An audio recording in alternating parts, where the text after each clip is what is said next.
하나님 말씀 함께 보겠습니다. 느헤미야 6장 1절부터 14절, 조금 긴 말씀입니다.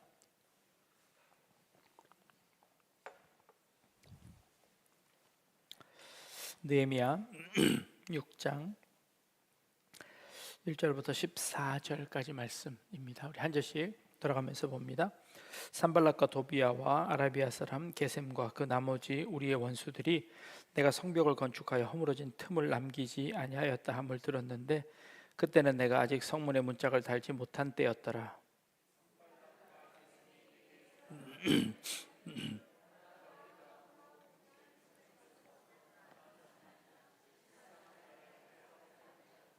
내가 곧 그들에게 사자를 보내어 이르기를 내가 이제 큰 역사를 하니 내려가지 못하겠노라. 어찌하여 역사를 중지하게 하고 너희에게로 내려가겠느냐 하매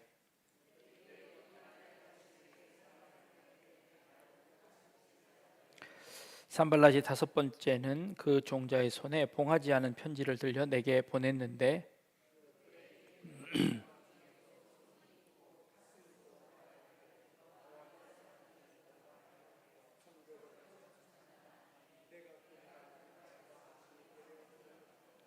또 내가 선지자를 세워 예루살렘에서 너를 들어 선전하기를 유다의 왕이 있다 하게 하였으니 지금 이 말이 왕에게 들릴지라.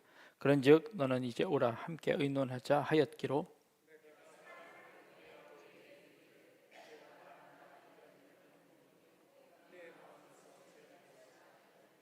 이는 그들이 다 우리를 두렵게 하고자 하여 말하기를 그들의 손이 피곤하여 역사를 중지하고 이루지 못하리라 함이라. 이제 내 손을 힘있게 하옵소서 하였노라.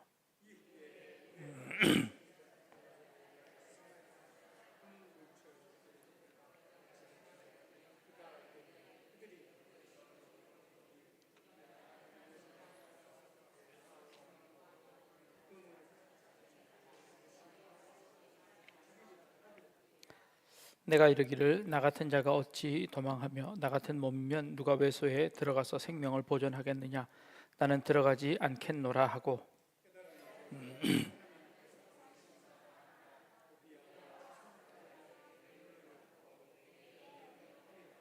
그들이 뇌물을 준 까닭은 나를 두렵게 하고 이렇게 함으로 범죄하게 하고 악한 말을 지어 나를 비방하려 함이었느니라.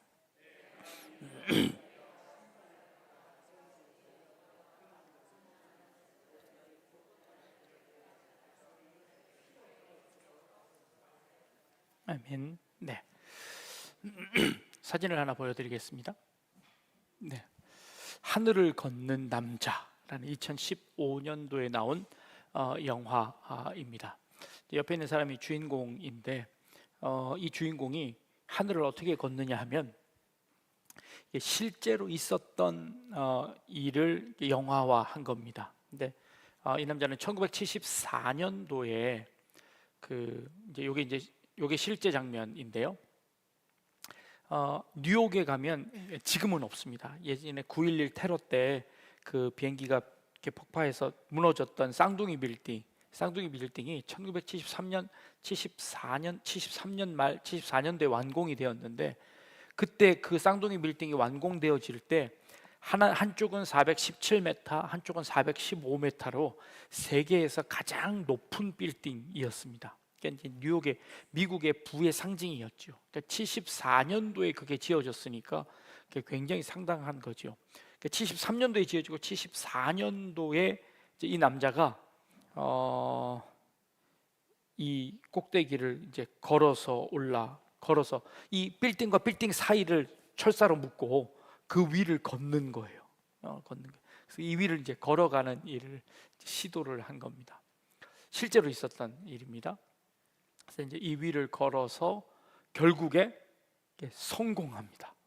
그래서 세계에서 가장 높은 두 개의 빌딩을 연결시키고 그 위를 철사 위로 아무런 안전장치를 하지 않은 상태에서 그 위를 걸어가면서 이제 성공해 낸 겁니다. 자, 이 사람이 성공하고 나서 네, 이제 내려주셔도 됩니다.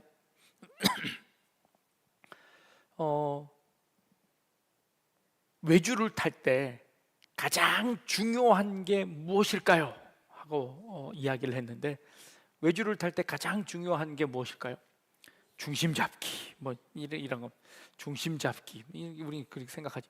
근데 이분이 이렇게 대답을 했답니다. 외주를 탈 때 가장 중요한 건 망설이지 않는 거랍니다. 일단 그 위를 올라가기로 작정했으면 그 다음서부터 추락할 것이다, 아니면 이렇게 하면 위험할 것이다, 이렇게 하면 떨어질 것이다, 이런 모든 생각을 다 버리고 오로지 저 건너편을 향하여 건너가는 그 생각만 한다는 거예요. 한순간도 추락에 대한 생각을 하지 않고 첫 발을 내딛기로 한 그 순간부터 오로지 건너편을 건너가는 일만 생각한다는 거예요. 머리부터 발끝까지 온전히 한 가지 목표를 가지고 망설이지 않고 거침없이 발을 내딛는 것, 이게 가장 중요한 것이다 라고 이야기했답니다. 인생은 마치 외줄타기와도 같습니다. 까딱 잘못하면 넘어집니다. 한 번 사는 인생 가운데 우리에게 꼭 필요한 것, 우리에게 주어진 그 삶을 뒤돌아보지도 않고 두려워하지 않고 우리에게 주어진 그 길을 끝까지 걸어가는 것 중요합니다.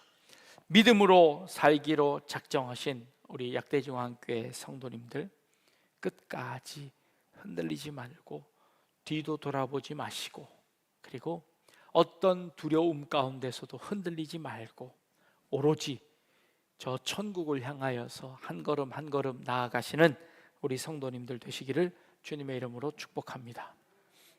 오늘 우리가 읽은 본문은요, 하나님께서 느헤미야에게 뜨거운 마음을 주셨습니다.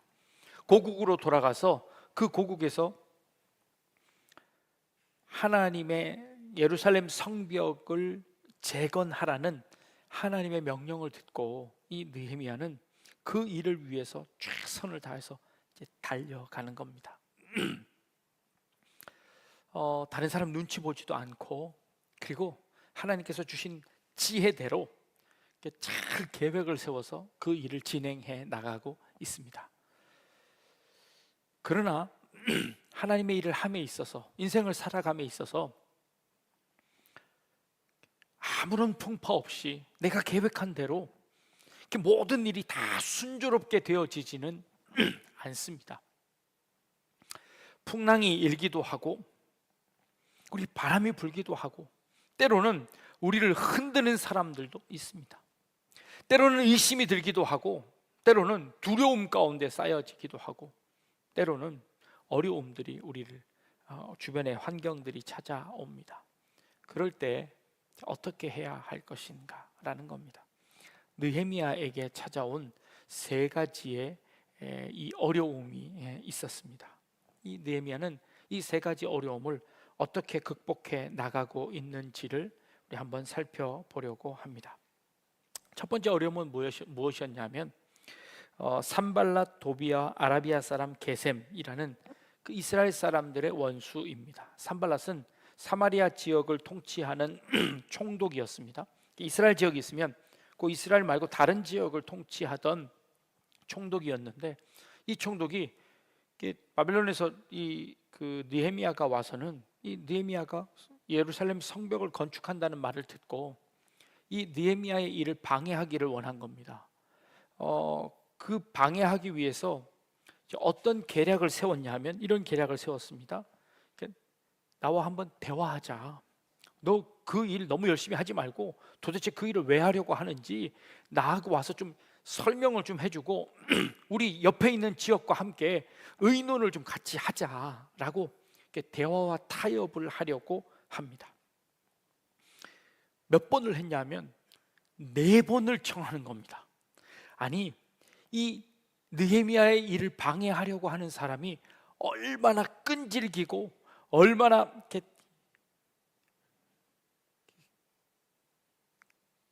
이 느헤미야를 괴롭히는지 모릅니다. 아니, 그것 짓는 것이 그 사람과 아무 상관이 없는데도 불구하고 이렇게 느헤미야를 괴롭히는 겁니다. 세상을 살아가면 어, 자기에게 아무런 피해를 주지 않는데도 불구하고 그냥 미워하는 사람들이 있습니다. 믿는 사람들을 그냥 괴롭히는 사람들이 있습니다. 이제 명절이 되어지면 이제 가족들 간에 이런 일들이 이제 많아질 겁니다. 아니, 내가 더 잘하고 내가 더 많이 베풀기도 했는데 불구하고 가족 가운데서 늘 핍박받아야 하는 그런 경우들이 있습니다. 끊임없이 우리에게 그런 요구들을 하는 것이죠. 근데 이 느헤미야는요, 그런 요구에 타협하지 않습니다. 4번이나 연거푸 그에게 찾아오는 겁니다. 그러면 생각해 보십시오. 지금 이 느헤미야가 이 일을 하고 있는데 지금 자꾸 불러냅니다. 그러면 귀찮아서라도 한번 들어줄 만합니다. 귀찮아서라도 그들과 한번 타협해 볼 만합니다.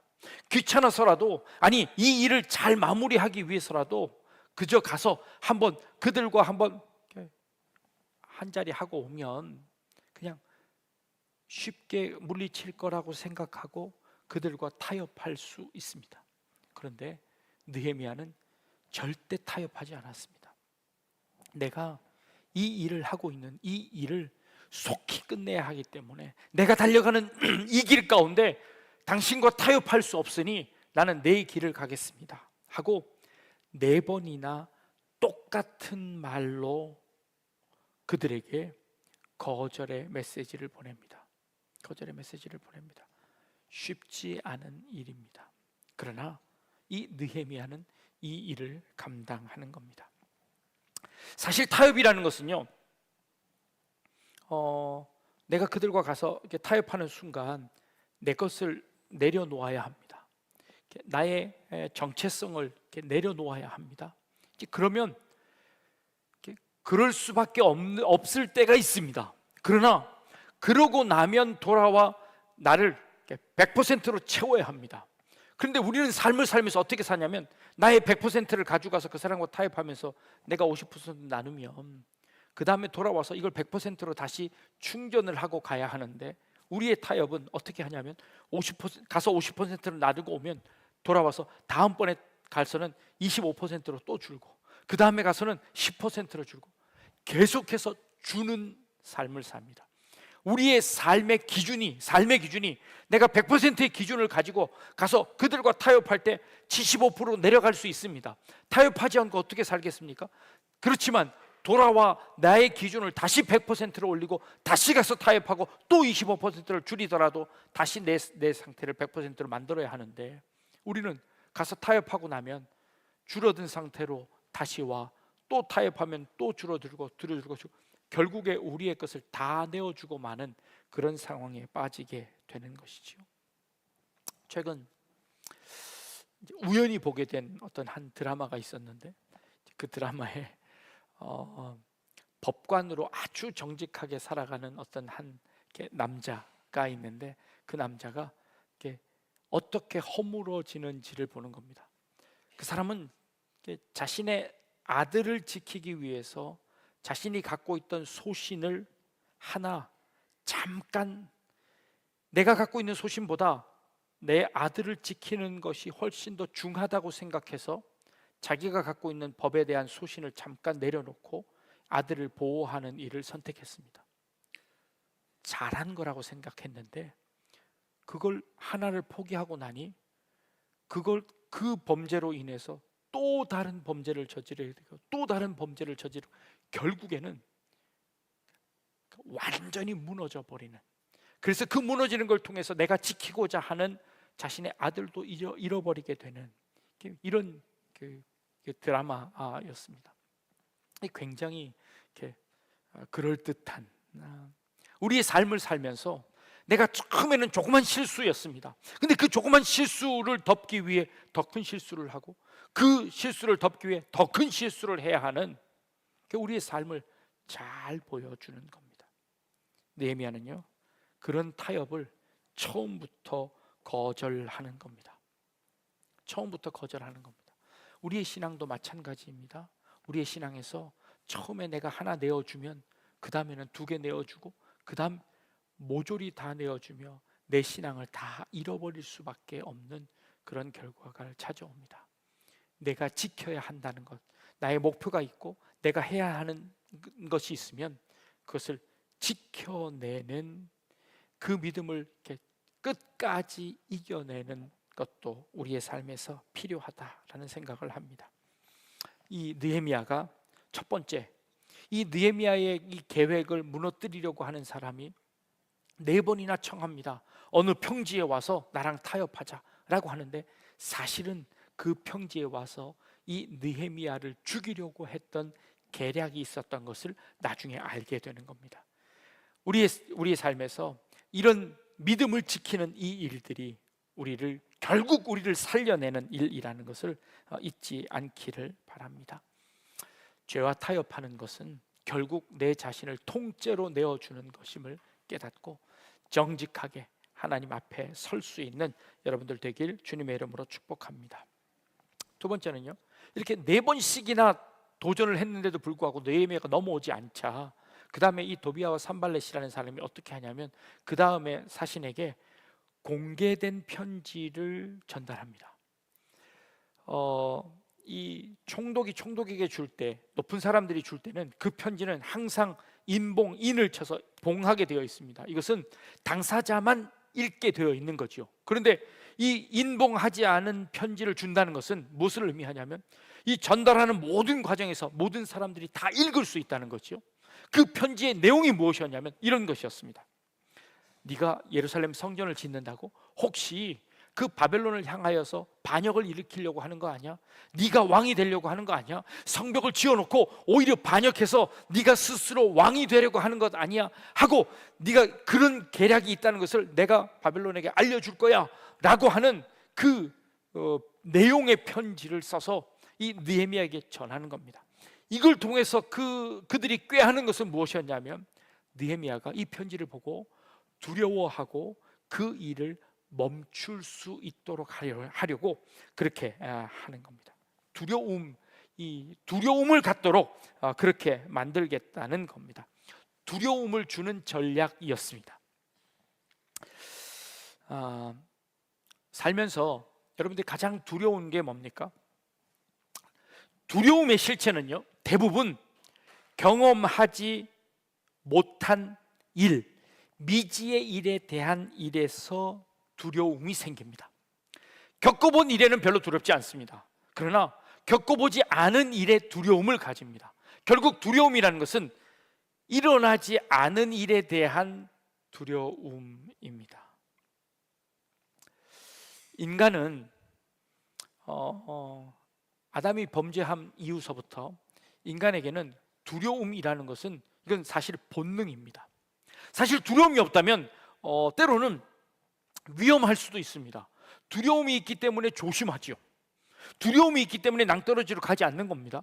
근데 두려움이 없으면 거길 막 가다가 그냥 떨어져서 죽을 수도 있습니다. 두려움이라는 것은 인간의 본능이기도 하고, 그리고 어떨 때는 이 두려움이라는 것은 우리에게 유익한 거이기도 합니다. 그런데 이 두려움이 현재 내가 살아가고 있는 삶의 평안을 빼앗아 간다면 이 두려움은 건강한 두려움이 아닙니다. 이 두려움이 우리에게 건강하게 작용하는 것은 내가 그 두려움을 통해서 내 삶을 조심하게 하고 내 삶을 안전하게 보호하는 두려움이지, 만약 내 삶 가운데 두려움이 나의 평안을 빼앗아 간다면, 이 두려움으로 인해서 내 삶이 망가진다면 이 두려움의 정체는 사탄일 가능성이 굉장히 높습니다. 나의 이 두려움이 도대체 어디서부터 왔고 이 두려움의 결과가 무엇인지 깨닫는다면 죄악일 수 있습니다. 아담이 범죄한 이후에 숨습니다. 왜 숨었죠? 자기가 죄를 짓고 나서 하나님이 두려워졌습니다. 하나님이 두려워져서 하나님과 만나지 않게 되었습니다. 아니, 두려움은 어떻게 돼야 되죠? 우리의 두려움이 있으면 그 두려움을 피하기 위해서 하나님께로 가야지요. 그 두려움이 하나님께로 가는 것을 막는다면 그 두려움은 잘못된 두려움입니다. 우리의 어려움이 생기고 우리에게 두려움이 생기면 그 두려움을 이길 수 있는 방법은 하나님께로 가는 겁니다. 하나님께로 나아가서 그 두려움을 내려놓는 것이 건강한 두려움이지, 하나님 내가 이런 두려움이 있습니다, 하나님 내가 이런 아픔들이 있습니다, 하나님 내가 이런 어려움들이 있습니다, 하나님에게 내려놓는 것이 건강한 두려움이지, 두려움이 있어서 숨는다면 그것은 죄입니다. 죄입니다. 느헤미야에게 이런 두려움을 가져오게 했습니다. 너 혹시 반역 일으키는 거 아니야? 너 혹시 반역 일으킨다면 내가 저 바벨론에 일러서 너 그 총독에서 내려오게 할 거야. 일어나지 않은 일입니다. 그러나 만약에 느헤미야가 그런 음모를 꾸미고 있었다면 그는 두려웠을 겁니다. 그리고 그 일을 하지 못했을 겁니다. 그러나 느헤미야는 정직하게 그 일을 하고 있었습니다. 추호도 반역을 일으킬 일이 없었습니다. 생각을 하지 않았습니다. 그리고 하나님께로부터 받은 사명을 감당하기 위해서 느헤미야는 이 일을 하는 겁니다. 그러기에 그 모든 두려움을 주는 그 모든 형태들은 그에게 두려운 존재가 아니라, 하나님 이런 말을 들었는데 나는 그런 마음이 전혀 없습니다, 하나님 앞에 오히려 그 일을 이야기할 수 있는 것이죠. 두려움은 전염성이 있습니다. 내가 한 사람이 그 죄로 인해서 두려워지면 아담도 숨고 하와도 숨고 모든 사람들이 숨습니다. 그 두려움으로 인해서 그 두려움이 점점점 공동체 안에 퍼져갑니다. 그리고 그 두려움은 알 수 없는 정체로 인하여서 이 공동체를 무너뜨릴 수 있습니다. 두려움의 반대말은 뭘까요? 믿음입니다. 믿음입니다. 두려운 감정 자체가 문제가 아니라 두려움 때문에 내 삶이 마비되고 정상적인 삶이 작동하지 않는 것이 문제입니다. 두려워도 괜찮습니다. 그러나 두려울수록 하나님께 더 가까이 가고 두려울수록 내 삶이 하나님을 향하여 나아가게 하는 것, 그것이 훌륭한 믿음이라고 하는 겁니다. 믿음이 좋다는 것은 두려움이 없는 게 아니라 그 두려움 가운데 하나님을 기억하는 것입니다. 두려움과 불안 가운데 우리가 기억해야 할 것은 하나님께 나아가는 것임을 잊지 않기를 바랍니다. 최근 들어 공황장애를 경험하는 분들이 참 많습니다. 공황장애가 뭐죠? 일어나지 않는 일들에 대한 것들을 두려워하는 것입니다. 물론 약물의 도움을 받는 것도 좋습니다. 그것도 필요합니다. 그러나 그런 어려움들이 있을 때 우리가 의지해야 할 것, 하나님께서 나를 반드시 지켜주신다, 하나님께서 나를 그냥 내버려 두시지 않을 것이다 라고 하는 이 믿음을 갖는 것도 굉장히 중요합니다. 여러분들 가운데 그런 믿음이 있을 수 있기를 바랍니다. 여러분들 가운데 삶에 두려움이 있을 때 그 두려움에 항복하지 마시고 그 두려움 가운데 그 두려움을 오히려 하나님 앞에 내어놓고 하나님께서 지켜주실 것이라고, 하나님 앞에 그 두려움을 내어놓을 수 있는, 오히려 그 두려움으로 인해서 하나님께 가까이 갈 수 있는, 하나님께 기도할 수 있는 그런 우리 성도님들 되기를 원합니다. 그 두려움으로도 이 느헤미야를 넘어뜨릴 수 없게 되자 그 다음 단계로 뭘 사용하냐 하면 10절 말씀에 보니까 무헤다벨의 손자 들리야의 아들 스마야가 두문불출하기로 내가 그 집에 가니 라고 되어 있습니다. 이 스마야는 족보가 쭉 나와 있잖아요. 족보가 이렇게 쭉 할아버지, 아버지, 그 다음 손주까지 족보가 나와 있다는 것은 이 사람은 굉장히 중요한 사람임을 의미합니다. 이 사람은 어떤 사람이었냐면 제사장 가문의 어떤 한 사람이었을 것이라고 추정을 합니다. 그래서 이 느헤미야가 이 같이 사역을 하고 있던 한 사람이 나타나지 않자 그 사람을 찾아간 겁니다. 그래서 왜 요즘 안 보입니까? 하고 이야기하자 이 사람은 두려움 가운데 사로잡혀서 자객이 이 산발락과 도비아가 어떤 자객을 보내 자신을 죽일 거라고 두려워합니다. 그리고는 이 느헤미야에게 이렇게 이야기합니다. 당신도 중요한 인물이니 당신이 쓰러지면 안 되니 나와 함께 밤중에 이렇게 숨어 있읍시다. 안전한 곳에 피신을 합시다. 안전한 곳에 가서 우리의 신변을 좀 보호받읍시다 라고 제안을 하는 겁니다. 그럴듯하죠. 낮에는 열심히 일하더라도 밤에는 가서 안전한 곳에 가서 그 자신의 신변을 보호하는 것은 아주 중요한 일입니다. 근데 이스마야가 뭐라고 얘기하냐면, 나와 함께 성전에 있는 외소에 가서 그곳에 빗장을 잠그고 그곳에 숨어 있읍시다 하고 제안을 하는 겁니다. 그게 무엇이냐면, 이 외소는 어디냐면 이 성전 안에서 제사장들만 들어갈 수 있는 곳입니다. 일반인들이 출입할 수 없는 곳, 성전 안에서도 아주 깊숙한 곳, 그래서 안전한 곳이라고 여겨지는 그곳에 느헤미야더러 같이 가자고 이야기하는 겁니다. 이건 충분히 그럴싸합니다. 근데 느헤미야가 이 말을 듣더니 단번에 그 스마야를 거절합니다. 왜 거절했을까요? 느헤미야가 이렇게 대답합니다. 그곳은 제사장들만 들어갈 수 있는데 내가 어찌 그곳에 들어가겠습니까? 내가 어찌 그곳에 들어가서 죄를 짓겠습니까? 나는 내 신변을 보호하기 위해서 나는 그런 죄를 짓지 않겠습니다 하고 이 스마야의 뜻을 거절합니다.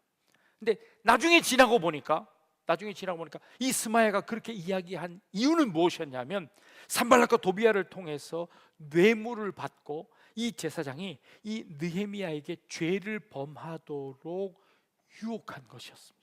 음모를 꾸미고 이 느헤미야가 그런 죄를 범하게 슬그머니 유혹한 것입니다. 자, 타협하자고 4번이나 청하고 그것도 안 되자 공개된 편지를 통해서 이 느헤미야에게 겁을 주더니 그것도 통하지 않자 그 다음에는 슬그머니 음모를 꾸며서 이 느헤미야더러 범죄하게끔 만들어버리는 겁니다. 이게 사탄이 하는 짓입니다. 이것이 그 느헤미야의 대적들이 하는 짓입니다. 그럼에도 불구하고 이 느헤미야는 그 모든 시험을 다 통과하고 거절합니다. 일관된 태도로 거절합니다. 느헤미야는요 꼭같이 대답하며 이겨냅니다. 내가 아무리 중요한 일을 할지라도 내가 할 수 있는 일과 할 수 없는 일들을 느헤미야는 정확하게 알았습니다. 느헤미야가 그 정도쯤 일을 하면 나는 꽤 괜찮은 인물이야 하고 스스로 자기 자신을 그만큼 높일 수 있을 충분한 환경들이 되었습니다. 그럼에도 불구하고 느헤미야는 끝까지 겸손하게 자신이 해야 하는 일을 감당하는 모습을 보입니다. 그리고 그것이 죄악이라면 그것을 타협하지 않습니다. 그리고 비방거리를 만들어내지 않습니다. 느헤미야는 그 일을 감당해내는 겁니다. 느헤미야가 이렇게 할 수 있었던 이유는 뭘까요? 하나님이 주신 사명이 무엇인지를 알고 그 사명을 향하여서 일관되게 똑같은 말을 하며 그것으로 나아가는 이 느헤미야의 모습을 봅니다. 서두에 말씀드렸던 것처럼 한 가지 목표가 이루어지면 그 외주를 타기로 결정했다면 우리는 거기서 주변의 일을 생각하지 않고 온전히 그 목표를 향하여 온전히 달려갔던 그 사람처럼 느헤미야는 그 한 사명을 붙잡고 그 사명을 향하여서 흔들리지 않고 어떠한 유혹에도 넘어가지 않고 그 일에만 집중하며 나아갔던 그 모습을 봅니다. 예수님께서 사역을 하시기 전에 사탄에게 3번 시험을 받으십니다. 시험을 받을 때마다 예수님은 똑같은 말로 대답하십니다. 어떻게 말씀하셨나요? 기록되었으되 주 너희 하나님을 시험하지 말라.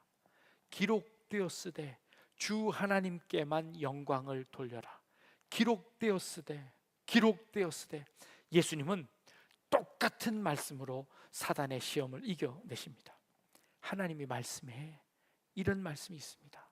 하나님의 말씀에 나를 이렇게 말씀하셨습니다. 그러기에 나는 그 말씀대로 순종하며 나아갑니다. 다른 어떤 것에 치우치지 않고 나는 그 말씀만 순종하며 나아갑니다 라고 예수님은 그렇게 말씀하시며 사단의 3번의 시험을 다 이겨내십니다. 이 시대를 살아가는 여러분들, 우리 성도님들, 하나님께서 우리에게 주신 사명이 무엇입니까? 주님 오시는 그날까지 우리의 믿음을 지켜 저 천국까지 가는 것, 우리 하나님께서 우리에게 주신 길입니다. 우리는 그 외길을 가고 있습니다. 때로 우리를 유혹합니다. 타협하자고 합니다. 때로는 우리를 두렵게 합니다. 우리는 때로는 우리의 음모를 놓고 우리를 이렇게 실족하게 만들기도 합니다. 그럴 때마다 우리는 똑같은 말로, 기록되었을 때 한결같은 말로 흔들리지 아니하고 우리의 믿음을 하나님의 말씀 위에 두고, 하나님께서 우리에게 주신 그 사명 위에 두고 흔들리지 아니하며 이 믿음의 경주를 끝까지 경주하는, 끝까지 성공해내는 그런 우리 성도님들 다 되실 수 있기를 주님의 이름으로 축복합니다. 느헤미야는 그 사명만 붙잡고 치우치지 않고 그 길을 갔습니다. 우리도 역시 그 길을 가는 여러분들 되기를 원합니다.